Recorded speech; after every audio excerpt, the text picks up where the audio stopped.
An egg sorting machine, by rejection and selection, assembles a fairly uniform. By similar but more complicated processes, the kidneys maintain uniformity in blood and tissues. The urinary system of man consists of paired kidneys, each provided with a large artery and a large vein. A tube, called the ureter, carries urine from each kidney to the bladder, which in turn is emptied by way of the urethra.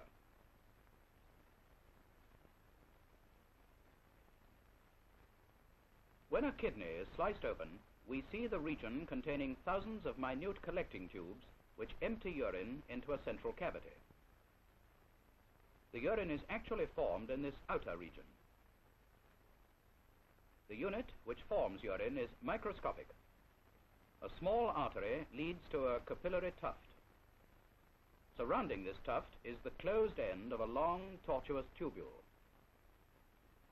The blood, leaving the capillary tuft, flows in this vessel to the tubule, where it divides into many capillaries,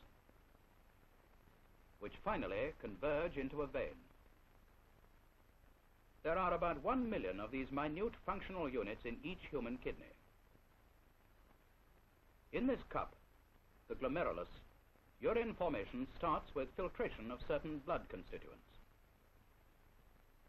This filtration can be demonstrated with a reservoir, tube, and membrane. Water slowly filters through. By raising the bottle, thereby increasing the pressure, water filters through more rapidly.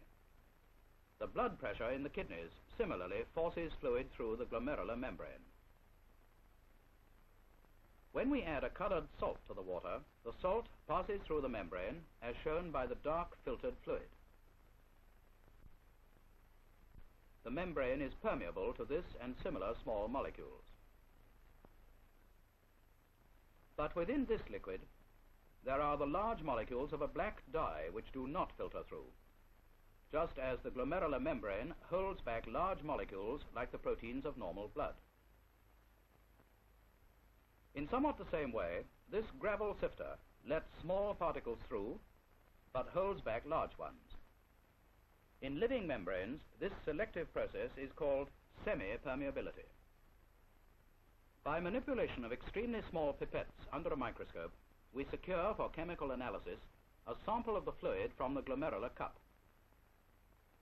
In this fluid, salts, urea, and sugar are in the same concentration as in blood plasma, but there are normally no proteins.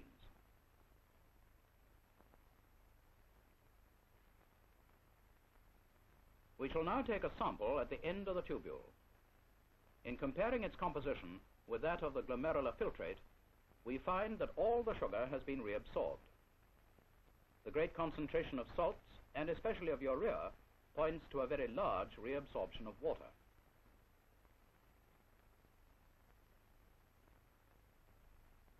More than 95% of the water filtered by the glomeruli is reabsorbed into the blood by the tubules, especially near the far end. Normally, all the sugar is taken out of the filtrate by the tubular cells to return to the blood.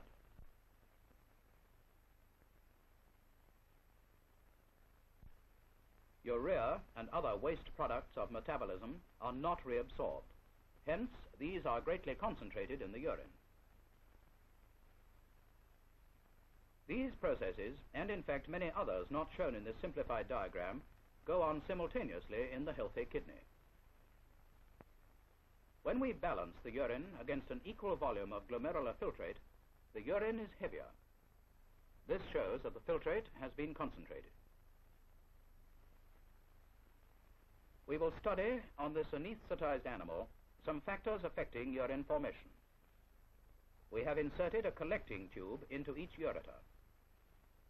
We record each drop of urine on this moving paper. This gives us the rate of urine formation. The pressure of the blood in the animal's artery is transmitted through a tube to this Mercury manometer, which also records on the moving paper.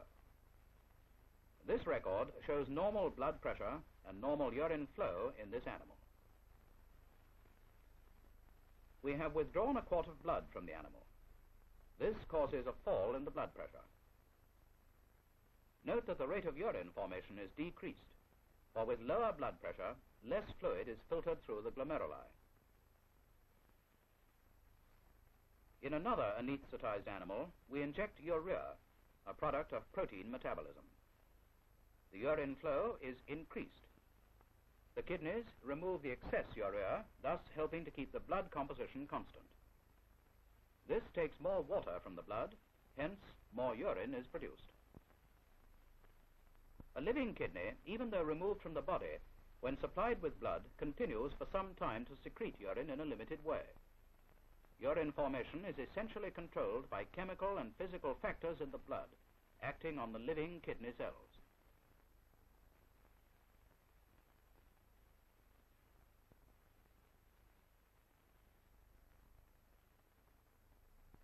We have anesthetized 2 dogs of equal size and are collecting the urine from each.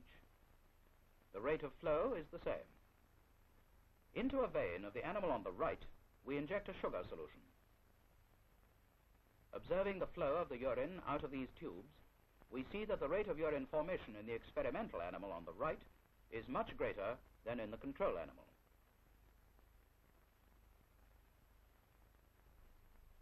After a few hours, the difference in urine volumes emphasizes this fact.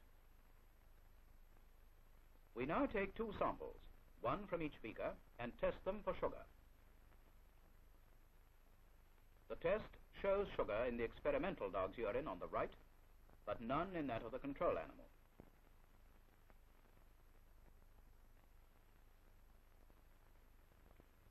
In the latter, all the sugar that filtered through the glomeruli was reabsorbed by the tubules. In the experimental dog, some of the excess blood sugar is washed out of the body. Excess salts in the blood, like table salt, are removed in a similar manner.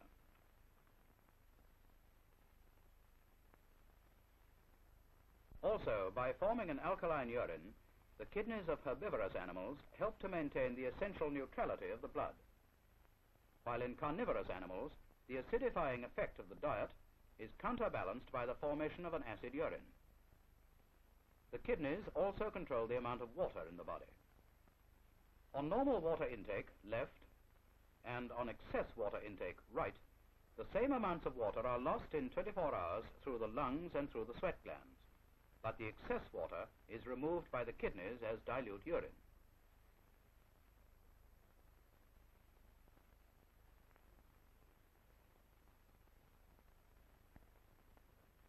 Let us now compare the water loss under normal temperature and under high temperature, while keeping the water intake the same in both cases.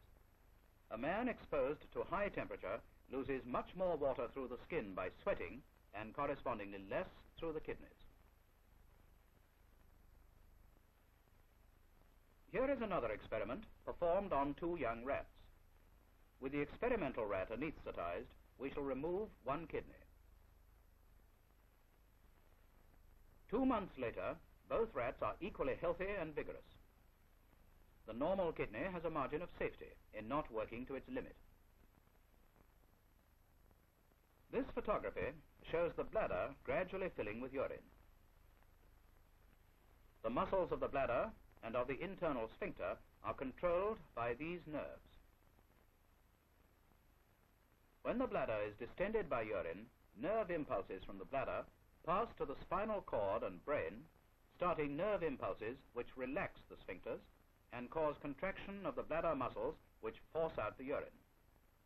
In the newborn, this control occurs almost exclusively through the spinal cord. Voluntary control through the brain develops gradually through experience. The functioning of the kidneys in keeping a balanced composition of blood and tissues is somewhat similar to the action of the gyroscope. The gyroscope, once set in motion, maintains its dynamic balance against external forces. So also does the kidney maintain, through sickness and health, a balanced composition of blood and tissue